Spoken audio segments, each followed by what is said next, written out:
بسم اللہ الرحمن الرحیم وما كان لنفس أن تموت إلا بإذن الله كتابا مؤجلا ومن يرد ثواب الدنيا نؤته منها ومن يرد ثواب الآخرة نؤته منها وسنجزي الشاكرين صدق اللہ مولانا العظیم۔ اوپر امام الانبیاء سید الکائنات حضرت محمد الرسول اللہ صلی اللہ علیہ وسلم سے متعلق یہ بات کہی گئی تھی کہ محمد تو ایک اللہ کے سچے رسول ہیں، خدا تو نہیں ہے، بقا تو صرف ایک ہی ذات کو ہے، کل من علیہا فانی ویبقا وجہ ربک ذو الجلال والاکرام۔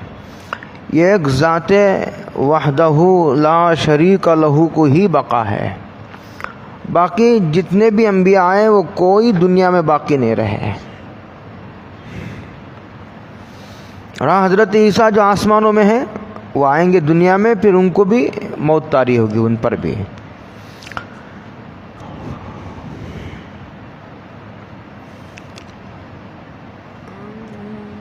اور جتنے انبیاء آئے حضور ہی کے ساتھ کیا خاص ہے، جتنے بھی انبیاء آئے ان میں سے کوئی بھی تو باقی نہیں رہا، یہ کہا۔ اس کے بعد ایک سوال کیا گیا، کیا اگر حضور کا انتقال ہو گیا تو تم پھر کفر کی طرف لوٹ کر جاؤ گے، مرتد ہو جاؤ گے؟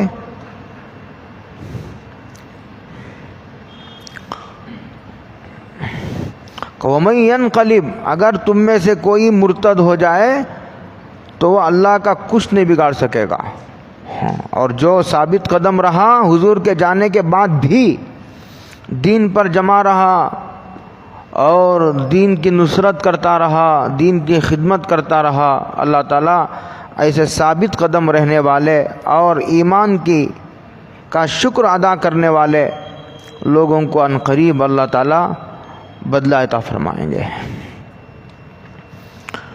اس کے بعد ایک عام بات بیان کی جا رہی ہے، ایک عام اصول،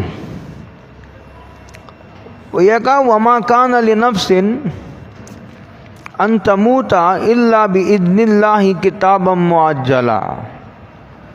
کوئی انسان اللہ کے حکم کے بغیر نہیں مر سکتا، کیا مر سکتا ہے؟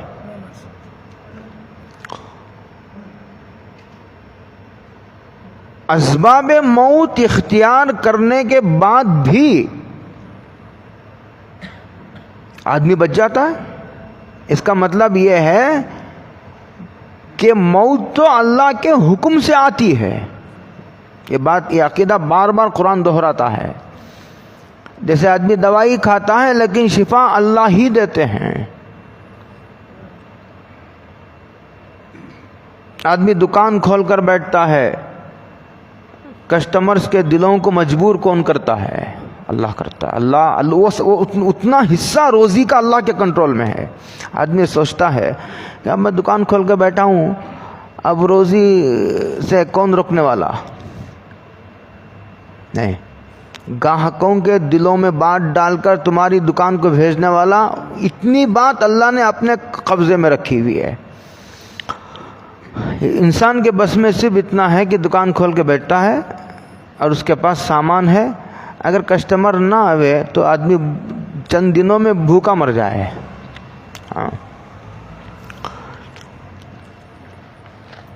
اسی طرح یہ کہتے ہیں، جیسے آپ نے دیکھا ہوگا آئے دن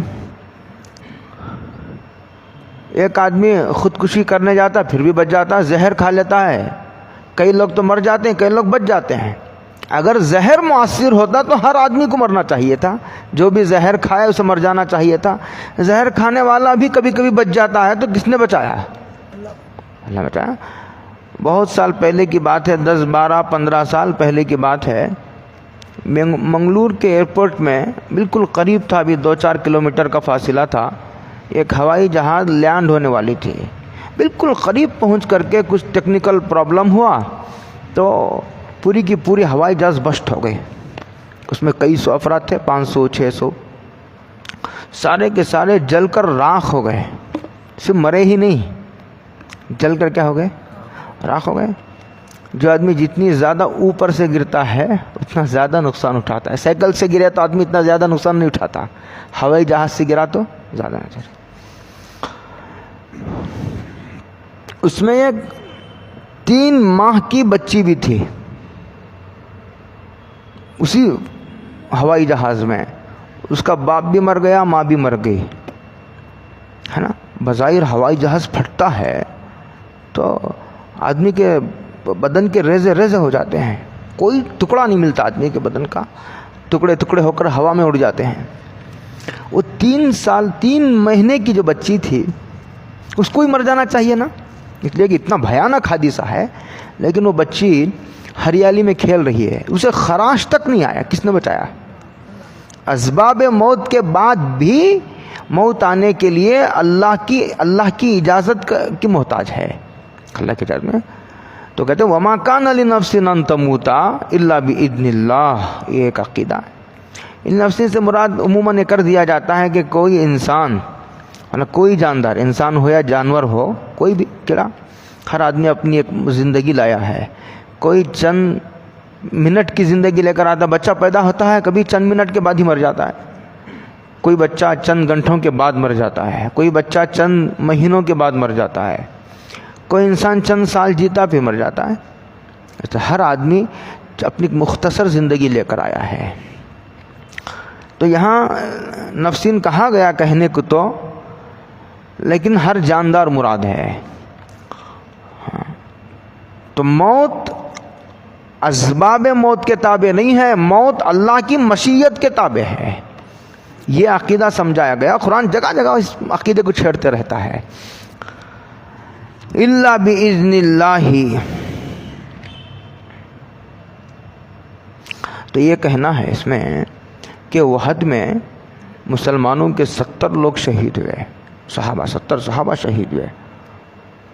تو صحابہ کو یہ کہا جا رہا ہے ارے ایسا بھی تو ہوتا ہے کہ اتنی بڑی تعداد اس کا انتقال ہو گیا. اور یہ بالکل جو وحد ہے، بالکل اسلام کے ابتدائی اس مدینہ میں جانے کے بعد یہ دوسرا معرکہ ہے جو پیش آیا. مسلمانوں کی تعداد پہلے ہی کم تھی، پھر یہ حادثہ پیش آیا اور اتنی بڑی تعداد صحابہ کی، بڑے بڑے صحابہ اس میں شہید ہوئے. تو بڑی غم کی بات تھی. تو کہا جا رہا ہے کہ ایسا بھی تو ہوتا ہے کہ بھی حادثات ہو جاتے ہیں جس میں ایک بڑی تعداد انتقال ہو جاتی ہے. ان سب کی موت اکٹھے لکھی ہوئی تھی. اس کو کہتے ہیں کتاباً معجلہ.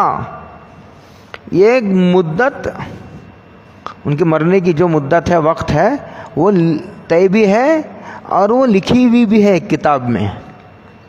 ہاں، وہ طے بھی ہے، وقت بھی طے ہے اور دن بھی طے ہے. اور پھر قرآن کے آیت سے معلوم ہوتا ہے بِأَيِّ أَرْضٍ تَمُوتُ، جگہ بھی طے ہے. اس لیے بعض لوگ ہندوستان کے مرنے کے لیے مدینہ جاتے ہیں، ان کو مدینہ پہنچا دیا جاتا ہے اس لیے کہ ان کو وہاں مرنا ہے. کوئی طواف کرتے کرتے مرتا ہے، کوئی صحیح کرتے کرتے مرتا ہے، کوئی حج سے فارغ ہو کر مرتا ہے، کوئی عرفات سے مزدلفہ چل کر آتا ہے، راستے میں ہی انتقال ہو جاتا ہے. ہاں، کسی کا انتقال منی میں ہو جاتا ہے. آئے دن جنازے اٹھتے رہتے ہیں. ہاں، گیا تھا کہیں کا حاجی، کہیں جا کے مر رہا ہے. کس زمین پر موت آئے گی وہ بھی لکھی ہوئی ہے. آگے فرمایا وَمَن يُرِدْ ثَوَابَ الدُّنْيَا نُؤْتِهِ مِنْهَا. اور جو آدمی دنیا کا اجر چاہتا ہے، اللہ کہتے ہیں ہم اس کو دنیا دیتے ہیں. نُؤْتِهِ مِنْهَا، ہم جتنی چاہتے ہیں اتنی دیتے ہیں. وَمَن يُرِدْ ثَوَابَ الْآخِرَةِ، اور جو آخرت کا ثواب چاہتا ہے، نُؤْتِهِ مِنْهَا، اس کو بھی دنیا بھی دیں گے، اس کو آخرت بھی دیں گے. لیکن جو آخرت مانگتا ہی نہیں، آخرت وہ نہیں مانگتا جس کو آخرت پر یقین ہی نہیں ہے، وہ کہتا ہے جو دینا ہو دنیا میں دے دیجیے، آخرت کو میں نہیں مانتا. یعنی کافر کا آخرت پر یقین نہیں ہے تو یہ کیوں کہے گا کہ مجھے آخرت میں دیجیے؟ وہ کہے گا میں تو آخرت کو مانتا ہی نہیں، جو دینا ہو دنیا میں دیجیے. کار دینا ہو، بنگلہ دینا ہو، حکومت دینا ہو، صحت دینا ہو، بیوی بچے دینا ہو، پیسہ دینا ہو، دولت جو دینا ہو یہاں دیجئے، اس لیے کہ مرنے کے بعد کا کیا بھروسہ؟ وہ آخرت کو جب مانتا ہی نہیں تو مانگے گا کیوں؟ یہ تفسیر ہے اس کی۔ آگے فرمایا وَسَنَجْزِي الشَّاكِرِينَ، وَسَنَجْزِي الشَّاكِرِينَ، اور جو لوگ نعمتیں ایمان کا شکر بجا لاتے ہیں ہم ان کو عنقریب بدلہ دیں گے۔ اس لیے کہ یہ دارالعمل تو نہیں، یہ دارالجزا تو نہیں ہے نا دنیا، کہ اس کی نیکی کا پورا، ہر نیکی کا بدلہ مل جائے اور نیکی کا پورا بدلہ ملے۔ ہر نیکی کا بدلہ نہیں ملتا دنیا میں، اور کبھی نیکی کا بدلہ ملتا بھی ہے تو وہ نیکی کا پورا بدلہ نہیں ہے، پورا بدلہ تو وہاں ملے گا جب آنکھ بند ہوگی۔ ہاں آگے کہتے ہیں یہ دارالعمل ہے، یہ عمل کی جگہ ہے، دارالامتحان ہے۔ چونکہ احد میں شکست ہوئی صحابہ کو، احد میں شروع میں تو فتح ہوئی، ایک اجتہادی غلطی کی وجہ سے پھر وہ شکست، وہ جو ہے وہ فتح شکست میں تبدیل ہو گئی، تو صحابہ کے دل بیٹھ گیا، صحابہ کا حوصلے پست ہو گئے۔ ایک طبیعی بات ہے نا کہ جنگ ہار جانے کے بعد، جیسے میچ ہار جاتا ہے آدمی، کرکٹ میچ ہار جاتا ہے، دل بیٹھ جاتا ہے آدمی کا، بڑے حوصلے ہمت عزم کے ساتھ آدمی جو ہے وہ میچ کھیلتا ہے، جنگ کے لیے جاتا ہے۔ جب جنگ ہار جاتا ہے تو دل بیٹھ جاتا ہے، حوصلے پست ہو جاتے ہیں، کمزوری آ جاتی ہے، آدمی دب جاتا ہے۔ تو اس لیے صحابہ کے حوصلوں کو بلند کرنے کے لیے یہ ایک ماضی کا ایک واقعہ سنایا جا رہا ہے، ایک ماضی کے جو ہے واقعات کا حوالہ دیا جا رہا ہے، اور یہ کہا جا وَقَائِم مِّن نَبِيٍّ، کتنے نبی ایسے ہیں جن کے ساتھ مل کر کے بے شمار اللہ والوں نے، یعنی ان کے صحابہ نے، ان پر ایمان لانے والوں نے قتال کیا، یعنی جنگ کی۔ فما وہنوا لما، اس سے پتہ چلتا ہے کہ جہاد صرف اس امت کی خصوصیت نہیں ہے، جہاد اس سے پہلی امتوں میں بھی مشروط ہے۔ اس سے پہلے سورہ بقرہ میں جہاں حضرت طالوت کا ذکر ہے، وہاں بھی اس سے بھی پتہ چلتا ہے کہ جہاد پہلی امتوں پر میں بھی مشروع تھا۔ قاتل معہ ربیون کثیر، آگے فرماتے ہیں فما وہنوا لما اصابہم فی سبیل اللہ، تو وہ جہاد میں شکست کی وجہ سے، مصیبت اور مشقتوں کی وجہ سے، جہاد کی سختیوں کی وجہ سے، کہ ایک آدمی کوئی مر رہا ہے اپنا ساتھی، اور جو ہے ادھر سے حملہ ہو رہا ہے، پیاس ہے، بھوک ہے، اور ساتھی زخمی ہو چکے ہیں، یہ سارے دیکھ کر کے ایسی صورتحال ہوتی ہے۔ وہاں کہتے ہیں ان تمام سختیوں اور مشقتوں کے باوجود جو ہے ان کے حوصلے پست نہیں ہوتے ہیں۔ ہاں فما وہنوا وما ضعفوا، اور کمزور نہیں ہوتے، وہ دل کے اعتبار سے بھی کمزور نہیں ہوتے اور بدن کے اعتبار سے بھی کمزور نہیں ہوتے۔ وما استکانوا، اور دبتے بھی نہیں، سامنے والوں کا روب نہیں پڑتا ان پر، اور سامنے والوں سے وہ مروب نہیں ہوتے۔ یہ سنایا جا رہا ہے صحابہ کو کہ مجاہد کو تو ایسا ہونا چاہیے، یہ سنا کر کے ان کو یہ کہنا چاہتا ہے کہ مجاہد کہیں شکست بے حوصلہ ہوتا ہے؟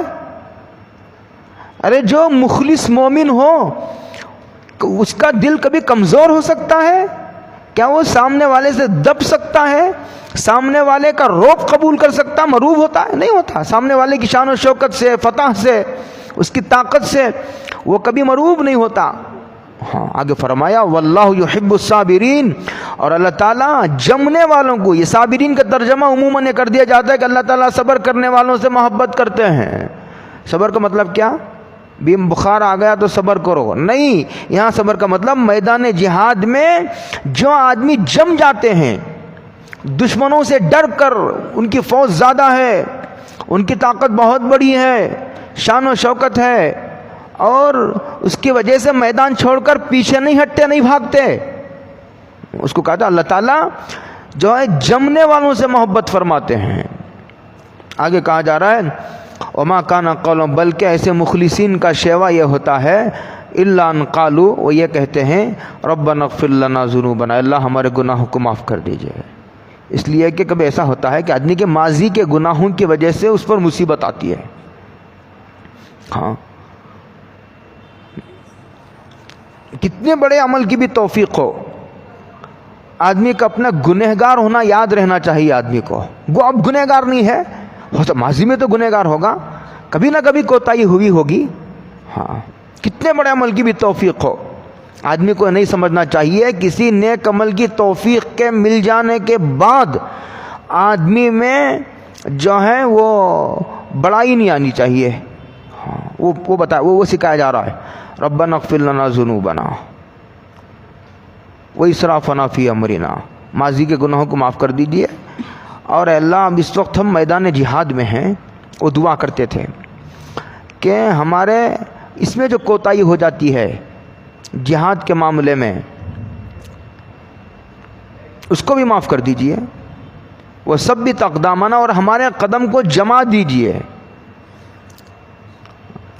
وانصرنا علی القوم الکافرین، اور کافروں کے مقابلے میں ہماری مدد فرمائیے. اس لیے کہ کامیابی تو آپ کی نصرت سے ہی ممکن ہے. ہم لڑیں گے، ہم میدان چھوڑ کے نہیں بھاگیں گے، ہم لڑیں گے، ہم جمیں گے، لیکن کامیابی ہماری طاقت کے بل بوتے پر اور ہماری تعداد کے اور قوت کے بل بوتے پر نہیں ملے گی، اسباب کی بنیاد پر نہیں ملے گی. وہ تو آپ کی مشیت کے تابع ہے، وہ تو آپ کی نصرت سے ملے گی. یہ ہے مزاج ایمان والے کا، مخلص ایمان والے کا. یہ صحابہ کو سنایا جا رہا ہے کہ ایک تو تم کو جمنا ہے، کمزور نہیں ہونا ہے، بیٹھ نہیں جانا، مرعوب نہیں ہونا، ہمت نہیں ہارنا. اور پھر اس کے ساتھ ساتھ آپ کو بھی اس طرح کہنا چاہیے کہ ہمارے گناہوں کوتاہیوں کو معاف فرما دیجئے، ہماری زیادتیوں کو معاف فرما دیجئے، کوتاہیوں کو معاف فرما دیجئے. وثبت اقدامنا، اس لیے کہ صحابہ سے کوتاہی ہوئی نا، صحابہ سے کہ حضور نے 50 تیر اندازوں کو ایک جگہ ٹھہرایا تھا. وہاں جب دیکھا کہ مسلمانوں کو فتح ہو رہی ہے، وہ جگہ چھوڑ کر کے آ گئے. فرمائے فآتاہم اللہ ثواب الدنیا وحسن ثواب الآخرہ، اور اللہ ان کو دنیا کا اجر بھی عطا فرمائیں گے، وہ حسن ثواب الآخرہ، اور آخرت کا بہترین اجر عطا فرمائیں گے. اس لیے اس میں بہتری یہ ہوگی کہ دنیا کے مقابلے میں وہاں کی نعمتیں ہر اعتبار سے، کوانٹٹی کے اعتبار سے بھی، کوالٹی کے اعتبار سے بھی عمدہ ہوں گی. ایک تو حسن یہ ہوگا آخرت کی نعمت میں. دوسرا حسن یہ ہوگا کہ دنیا کی نعمت کتنی بھی اچھی ہو، اسے فنا ہے، وہ ختم ہو جائے گی. آخرت کی کوئی نعمت فنا نہیں ہوگی، ہمیشہ ہمیشہ. وہاں کی زندگی بھی ہمیشہ، وہاں کی نعمتیں بھی ہمیشہ. دنیا میں ایسا ہوتا ہے کہ آدمی کی کبھی نعمت ختم ہو جاتی ہے، آدمی باقی رہ جاتا ہے. اور کبھی ایسا ہوتا ہے کہ آدمی ختم ہو جاتا ہے، نعمت باقی ہے. وہاں نہیں، وہاں نہ آدمی ختم ہوگا نہ نعمت ختم ہوگی. یہ آخرت کی نعمت کا حسن ہے. حسن کو بڑھایا ہے اللہ نے یہاں، ثواب الآخرت کا حسن عطا فرمائیں گے. واللہ یحب المحسنین، اور اللہ تعالیٰ احسان کرنے والوں سے محبت فرماتے ہیں. احسان، محسن، یہ مخلص کا عنوان ہے. اس لیے کہ جو مخلص ہوتا ہے وہ ہر کام کو بہتر سے بہتر طریقے پر انجام دینے کی کوشش کرتا ہے. ہاں، محسن، المحسن فی کل شیء. المحسنین کے آگے مفسرین نے فی کل شیء کو محذوف مانا ہے، ہر چیز کو عمدہ کرتے ہیں وہ. اس لیے کہ اللہ کا استحضار اتنا ہوتا ہے مخلص کو، کسی کو ایسے الل ٹپ جو ہے بے ڈھنگے طریقے پر، ایک رسمی طور پر نہیں بجا لاتے، وہ دل سے. یا ایھا الذین آمنوا، آگے جو ہے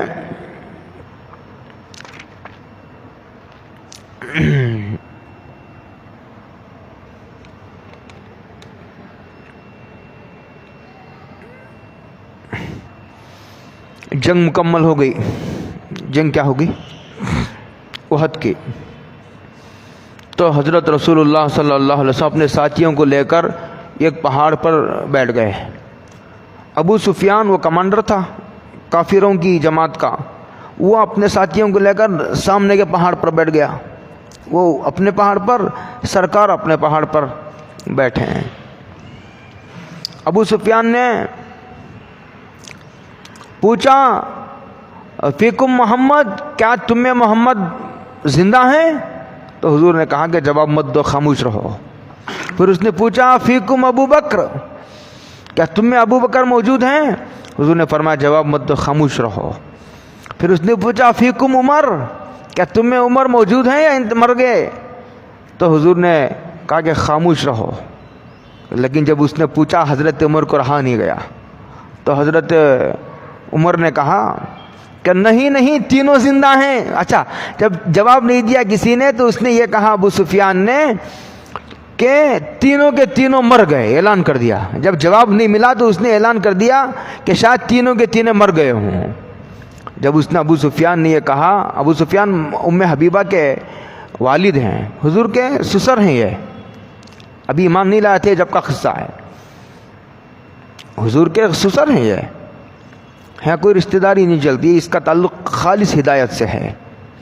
باپ نبی ہے اور بیٹا کافر ہے، بیٹا نبی ہے باپ کافر ہے۔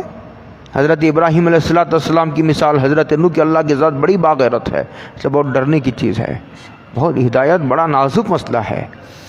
اللہ ہم سب کی حفاظت فرمائے، اللہ خاتمہ بالخیر فرمائے، اللہ ہم سب کو کلمے والی موت نصیب فرمائے۔ تو اس نے کہا تینوں کے تینوں مر گئے۔ حضرت عمر کو اب غصہ آیا، اس نے کہا کہ مرے نہیں، تینوں کے تینوں زندہ ہیں اور تیری ناک مٹی میں رگڑ کر دم لیں گے، یہ کہا حضرت عمر نے، ویسے ہی جلالی تھے۔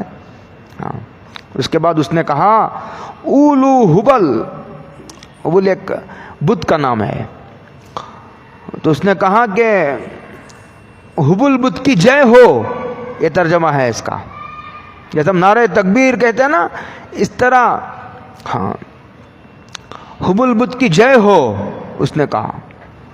تو حضور نے کہا آپ جواب دو۔ تو صحابہ نے پوچھا کیا جواب دیں؟ تو تم کہو کہ اللہ اعلی و اجل۔ اس کے بعد ابو سفیان نے کہا لنا العزى لا عزى لكم، عزا بھی ایک بت ہے، افرائیتم اللات والعزى، قرآن کریم میں ہے سورہ نجم میں، کہ ہمارے پاس عزا جیسے بت ہے، تمہارے پاس نہیں ہے، تم عزا جیسے بت سے محروم ہو، کہا ابو سفیان نے۔ تو حضور نے کہا جواب دو۔ صحابہ نے پوچھا کیا جواب دے؟ کہا کہ یہ کہو لنا مولانا اللہ مولانا لا مولا لکم، اللہ ہمارا دوست ہے، ہمارا ذمہ دار ہے، اور تمہارے پاس اللہ جیسی ذات نہیں ہے۔ یہ جواب دیا حضور نے۔ وہ یہ گویا مشورہ دے رہا تھا ابو سفیان کہ تم آ جاؤ ہمارے پاس، دیکھو ہار گئے نا، اگر تم حق پر ہوتے تو کیوں ہار جاتے، اس لیے آ جاؤ ادھر، تمہیں عزت بھی ملے گی، ہاں ہماری تعداد بھی زیادہ ہے۔ اس نے دعوت دی ادھر آنے کی۔ اس کو کہا اے ایمان والو ان تطیعوا الذین کفروا، اگر تم نے کافروں کی اتباع کی، ان کے پیچھے گئے، اگر تم نے ان کا مشورہ قبول کیا تو یردوکم علی اعقابکم، تو وہ تمہیں کفر کی طرف لے جائیں گے، تو تمہیں مرتد بنا دیں گے۔ اس کا نتیجہ کیا ہوا؟ جب مرتد ہو جاؤ گے تو فتنقلبوا خاسرون، تو تم جو ہے نقصان اٹھانے والوں کی حالت میں لوٹو گے، نقصان اٹھاؤ گے، دین و دنیا کا نقصان ہو جائے گا۔ آگے فرمایا بل اللہ مولاکم، کافروں کو کیا دوست بناتے ہو؟ اللہ مولاکم، اللہ، اس لیے کہ اس میں بعض صحابہ کو یہ خیال ہوا تھا کہ جب ہم ہار گئے تو، اور حضور کے موت کی بھی بعض لوگوں نے افواہ اڑا دی تھی، تو اس موقع پر بعض لوگوں نے کہا کہ ابو سفیان کو بیچ میں ڈال کر کے کسی آدمی کو ابو سفیان سے جو ہے ہم سمجھوتا کر لیں گے، ان سے دوستی۔ تو اس وقت کہا گیا اللہ مولاکم، اللہ تمہارا جو ہے وہ ذمہ دار ہے، دوست ہے، وہو خیر الناصرین، اور وہ بہترین مددگار ہے۔ ہاں وہ کیا ہے؟ تمہارا بہترین، بظاہر شکست ہوئی ہے لیکن اس کا مطلب یہ نہیں ہے کہ اللہ زندہ نہیں ہے، اللہ ہے اور تمہارا بہترین مددگار ہے۔ یہ جو شکست ہوئی ہے ایک عارضی شکست ہے، ہاں وہ اس لیے کہ غیب پر پردہ پڑا رہے، اس لیے کہ ہمیشہ مسلمانوں کی فتح ہوتی رہے، تو پھر جو ایمان بالغیب ہے، پھر ایمان بالغیب کوئی باقی نہیں رہے گا۔ لوگ کہیں گے بھئی جب بھی جنگ ہوتی ہے فتح مسلمانوں کو ہوتی ہے، لہذا مسلمانوں کا مذہب ہی سچا مذہب ہے، یہ تو ایمان بالمشاہدہ ہو جائے گا۔ اس لیے کبھی کبھی ان کو شکست دو، تاکہ یہ جنگ کی جیت دیکھ کر کے نہیں بلکہ حضور کے بیان کردہ حقیقت پر اعتماد کرتے ہوئے ایمان لیا ہے۔ کہ جنگ ہارے تو ہارے، حضور جو کہہ رہے ہیں وہ صحیح ہے، اس کا مطالبہ ہے۔ سنلقی فی قلوب الذین کفروا الرعب بما اشرکوا باللہ ما لم ينزل به سلطانا ومأواہم النار وبئس مثوى الظالمین۔ کہتے ہیں کہ جب جنگ مکمل ہو گئی تو وہ لوگ چلے مکے کی طرف، جب آدھے راستے پر گئے، آدھے راستے تک گئے تو ان کو خیال آیا کہ یار جب ہماری جیت ہو گئی، مسلمان ہار گئے، تو ہم کو تو ان کو کچل کر آ جانا چاہیے تھا، ان کو بالکل ان کا نام و نشان مٹا کر کے ہم کو لوٹنا چاہیے تھا، ان کو ہم چھوڑ کر کے واپس آ گئے۔ ایک روب تو یہ پڑا، اور دوسرا یہ ہے کہ آدھے راستے میں جانے کے بعد وہ پھر مدینے کی طرف لوٹنے کا انہوں نے ارادہ کیا تو اللہ تعالیٰ نے ان پر غیر معمولی روب کو ان کے دلوں پر طاری کر دیا۔ یہ مسلمانوں کی مدد تھی۔ ہاں، مدد روب کے شکل میں بھی ہوتی ہے۔ حضرت ہارون، حضرت موسیٰ کا جہاں تذکر آیا ہے وہاں قرآن نے کہا وَنَجْعَلُ لَكُمَا سُلْطَانًا، ہم جو ہے تمہارے چہروں پر روب ڈال دیں گے کہ لوگ دیکھ کر کے ہیبت کھا جائیں گے۔ فَلَا يَصِلُونَ إِلَيْكُمَا بِآيَاتِنَا، ہمارے معجزات کے ذریعے ہم آپ کو روب عطا کریں گے۔ ہاں، یہ بھی اللہ کی نصرت کی ایک شکل ہے کہ کسی کو روب عطا کر دیا۔ دشمن نقصان پہنچانا چاہتا لیکن آتا نہیں سامنے، بس ارادے میں رہ جاتا ہے۔ ہاں، یہ اللہ کی مدد ہوتی ہے، ایسا آئے دن دیکھنے میں آتا ہے۔ سنلقی فی قلوب الذین کفروا الرعب، کہتے ہیں ہم کافروں کے دل میں روب ڈالیں گے، بما اشرکوا باللہ، اس لیے کہ اس وجہ سے کہ انہوں نے اللہ کے ساتھ شرک کیا ہے۔ ایسی بات میں شرک کیا ہے کہ جس کی ان کے پاس جس کی دلیل اللہ نے نازل نہیں کی، اس لیے کہ اگر اللہ کا کوئی شریک ہوتا تو اللہ ہی بتاتا تھا کہ میرا یہ شریک ہے۔ جب اللہ نے قرآن میں نہیں بتایا بلکہ پرزور تردید کی کہ میرا کوئی شریک نہیں ہے، میرا کوئی ساجی نہیں، میرا کوئی ہم پلہ نہیں، میں اکیلا ہوں۔ اللہ نے جگہ جگہ کیا اپنے شریک کی، قرآن نے جگہ جگہ شرک کی نفی کی ہے، پرزور انداز میں جگہ جگہ نفی کی ہے۔ اگر اللہ کا شریک ہوتا تو سب سے پہلے اللہ کو ہی معلوم ہوتا، اور اللہ قرآن میں نازل کرتا کہ فلاں میرا شریک ہے، جس طرح مجھے مانتے اس کو بھی مانو۔ جب نازل نہیں کیا تو پتہ چلا کہ اس کی کوئی دلیل نہیں، یہ بے دلیل بات ہے۔ روب ڈالا گیا ہے۔ مشرک ویسے بزدل ہوتا ہے، ہاں، ظاہری چیخ و پکار ہنگامہ بہت ہوتا ہے، ویسے اندر سے بزدل بہت ہوتا ہے وہ۔ ہاں، وہ ماواہم النار، اور ان کا ٹھکانہ جہنم ہے۔ النار ٹھکانہ، جہنم کے بہت سارے نام ہیں، اس میں سے ایک نام النار بھی ہے۔ اس سے پتہ چلا کہ جہنم ایک حقیقت ہے۔ جہنم کے وجود کا انکار کفر ہے، اس لیے کہ قرآن میں آیا ہے۔ اس طرح جنت کے وجود کا انکار کفر ہے۔ جیسے لوگ کہہ دیتے ہیں کس نے دیکھا ہے مول صاحب جنت؟ صاحب کس نے دیکھا ہے جہنم؟ صاحب عذاب قبر کس نے دیکھا ہے؟ یہ سب کہنے کی، سننے کی باتیں ڈرانے کے لیے ہے، یہ کہہ دیتے ہیں لوگ۔ جنت کا انکار، جہنم کا انکار کفر ہے۔ وَبِئْسَ مَثْوَى الظَّالِمِينَ، اور ظالموں کا بدترین ٹھکانہ ہے جہنم، بدترین ٹھکانہ۔ اللہ ہم سب کی حفاظت فرمائے۔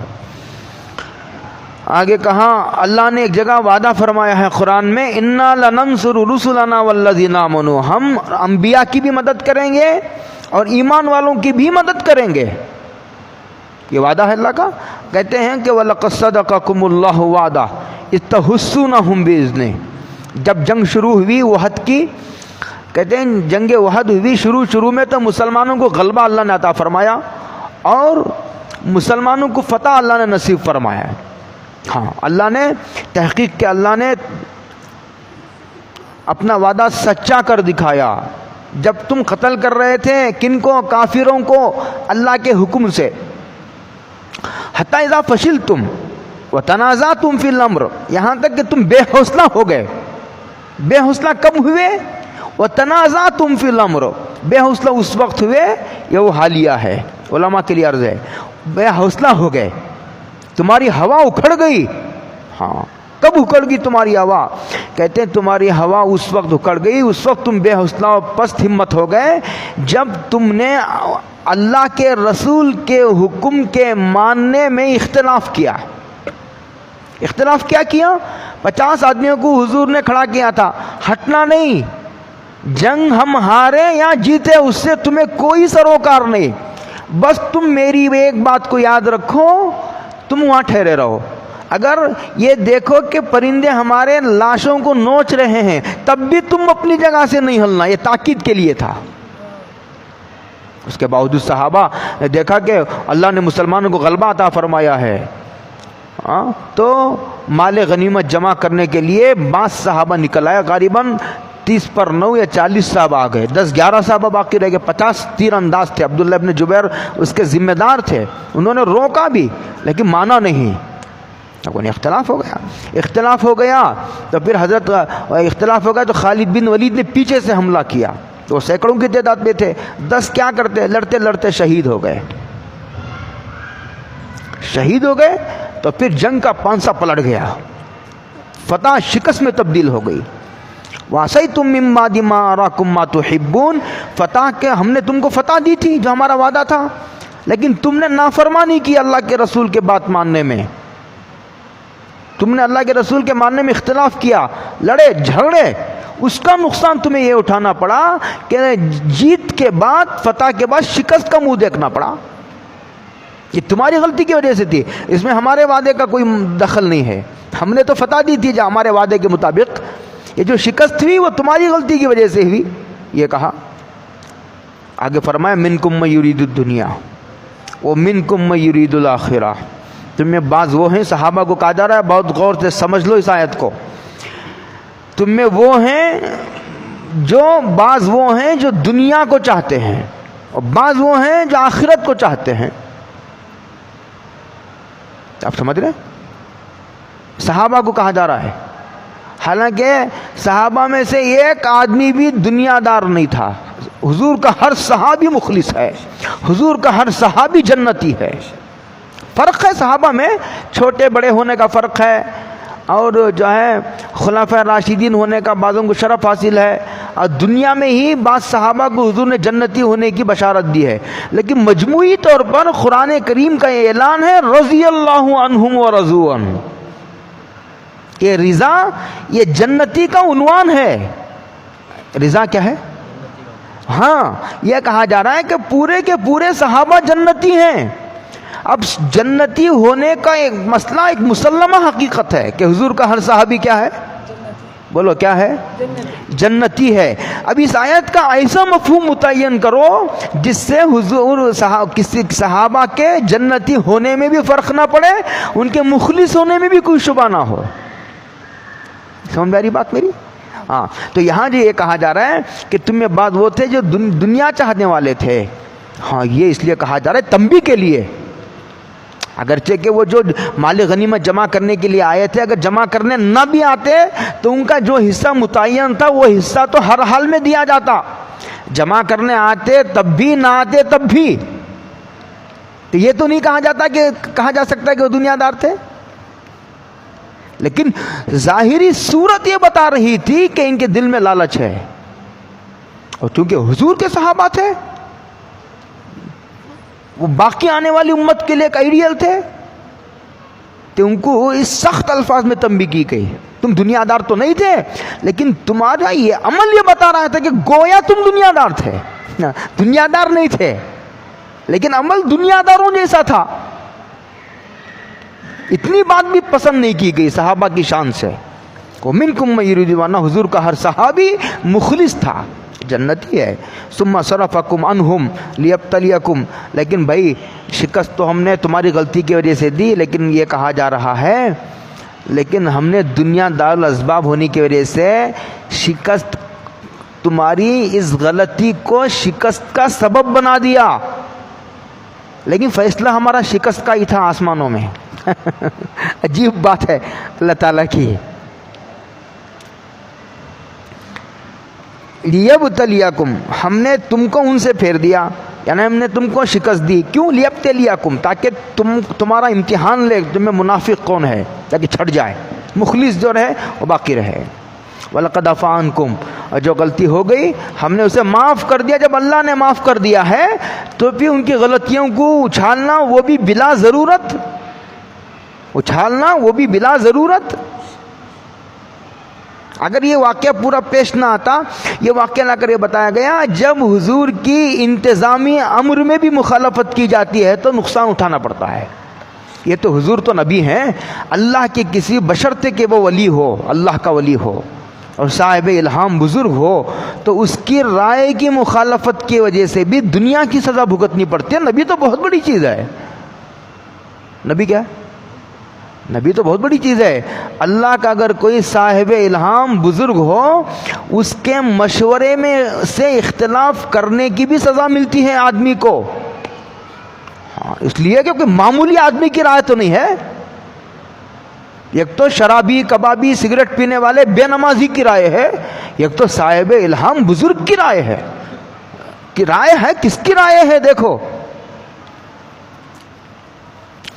ہم نے معاف کر دیا ہے، جب اللہ نے معاف کر دیا ہے تو بتانا تھا نا۔ یہ واقعہ بتایا گیا کہ صحابہ کو بھی دنیاوی نقصان اٹھانا پڑا، صحابہ کا تقدس اپنی جگہ، لیکن نبی کے رائے کو نہ ماننے کی وجہ سے ان کو بھی نقصان اٹھانا پڑا۔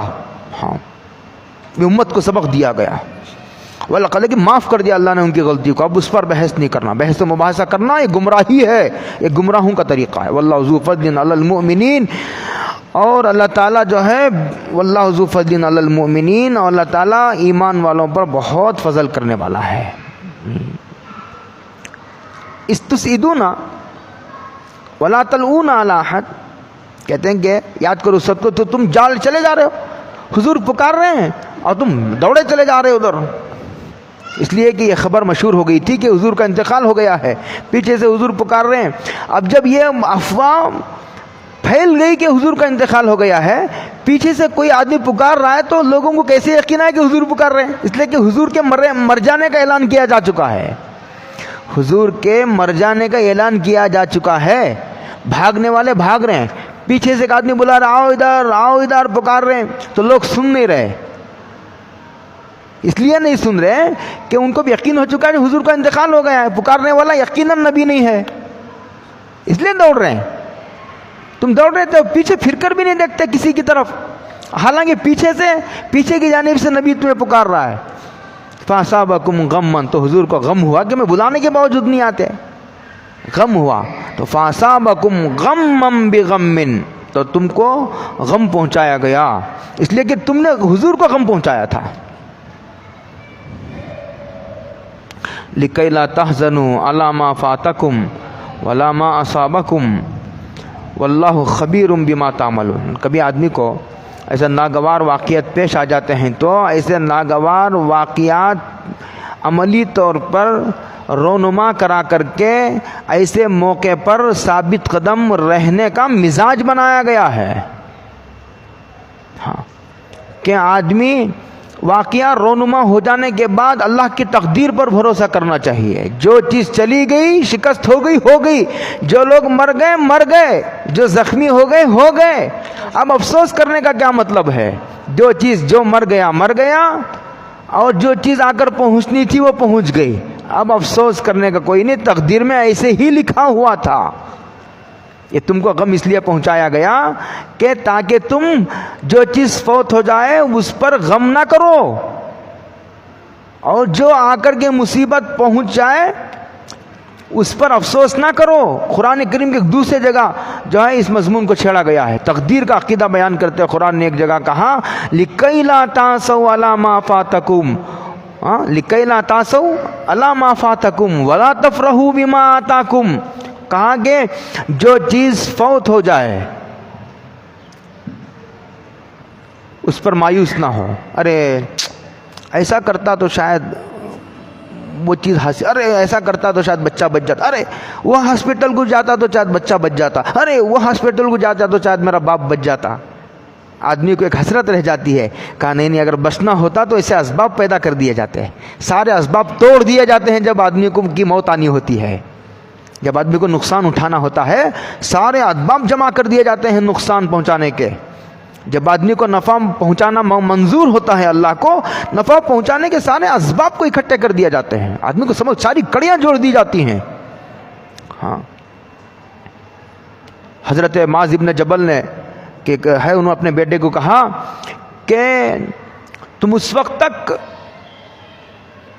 ایمان کی حقیقت کو نہیں پہنچ سکتا, لن تبلغ حقیقت الایمان, اس وقت تک, کب تک کہ یہ عقیدہ تمہارے دل میں جب تک راسخ نہ ہو, انما اصابک لم یکن لیخطئک وانما اخطاک لم یکن لیصیبک, جو تمہیں پہنچا ہے مال دولت, بچہ ہو گیا, بیوی مل گئی, کہتے ہیں جو تمہیں پہنچا ہے وہ تم سے چوکنے والا نہیں تھا, وہ تو مل کر ہی رہنا تھا تمہیں, اور جو تم سے چوک گیا وہ کبھی بھی نہیں ملنے والا تھا تمہیں. ہاں, یہ عقیدہ جب تک پختہ نہیں ہوتا, حضرت معاذ ابن جبل کی روایت ہے, وہ کہتے ہیں اس وقت تک آدمی ایمان کی حقیقت تک ہرگز نہیں پہنچ سکتا.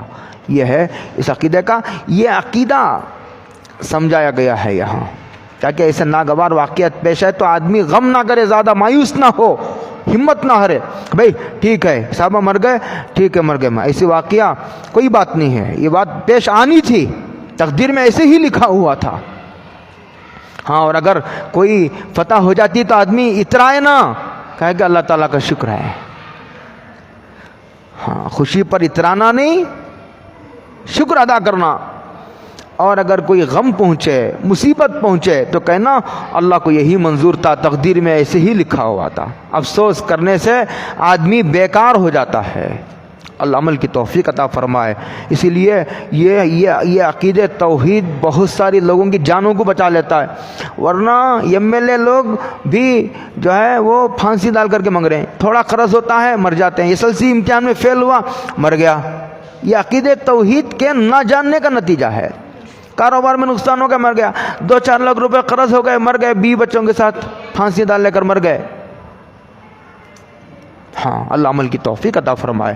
واقعی دعوانا